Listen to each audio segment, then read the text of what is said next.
After clearing floor space, bring your panels to the room where they will be installed, allowing them to acclimatize to their surroundings. They should be given a minimum of 24 hours for this to occur. Next, check floor for imperfections. If any imperfections are found to be greater than 1/4 of an inch, we recommend that you use a self-leveling compound to correct this. Once floor surface is prepared, choose a starting point for installation and begin to lay down spacer boards in one corner. Spacer boards maintain a minimum 1/2 inch expansion gap around the perimeter of the floor throughout the installation process. Here are your spacers. The recommended spacer depth is 1/2 inch. You will be placing spacer boards around the perimeter of the room as you install. As you work, panels will be pressed against these spacer boards to maintain the necessary 1/2 inch expansion gap. The first panels will be pushed in 2 directions to align the spacer boards on 2 sides. It is important to ensure the spacer boards are in place to make certain the panels do not shift during installation. Align the first panel against the spacer boards. For all subsequent panels, it is very important to place the spacers in such a position that the seam of the panels actually sits in the center of the spacer. This increases stability. Put the next panel in place. Tap panels together using a mallet and pry bar. Be careful not to damage the tongue and groove. You may also use a hammer and tapping block. Add additional panels, working in one direction until you can no longer fit a complete panel into the remaining space. You may find an area that projects further into the room, altering the line you are working along. You will need to cut the panel to fit around this section. It is necessary to accurately mark the cut lines on the panel to ensure a proper fit. To do this, orient the panel in the direction of the installation. Slide the panel over, ensuring it butts against the jog in the wall, and then add a spacer block in the appropriate manner, as shown.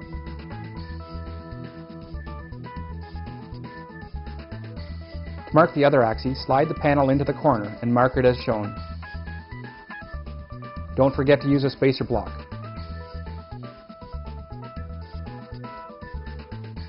Use a spare panel to help create a straight line.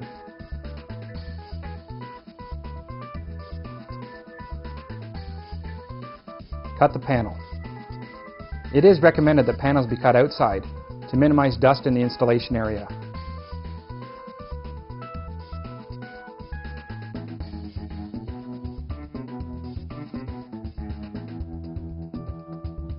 It is important that the next panel be cut to maintain an even tongue and groove line for the installation of the next row.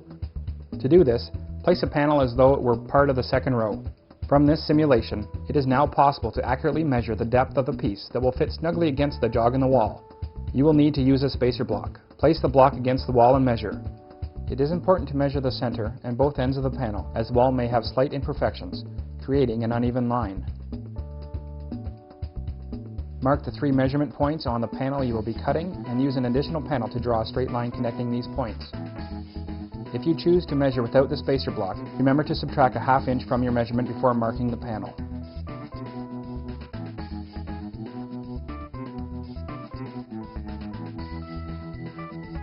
To maximize the durability of the floor, it is important to stagger each row. To achieve this, cut the first panel of the second row in half. On the third row, you will start with a full panel, alternating full and half panels for each successive row. Level any slight imperfections in your floor as you go using our over X leveling pads. Just slide the pad under the portion of the panel that is raised to eliminate excessive sagging. If your floor has only a slight slant, the rigidity of over X flooring may eliminate the need for leveling. Test your floor as you go by walking on the installed panels to find any uneven spots that require leveling.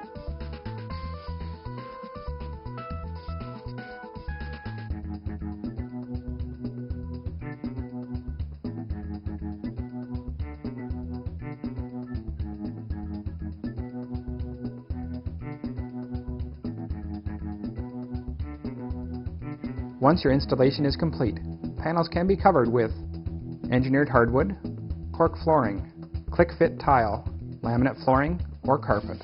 Barricade panels can also be used as a finished floor by applying a polyurethane coating. For more information, visit our website at www.ovrx.com.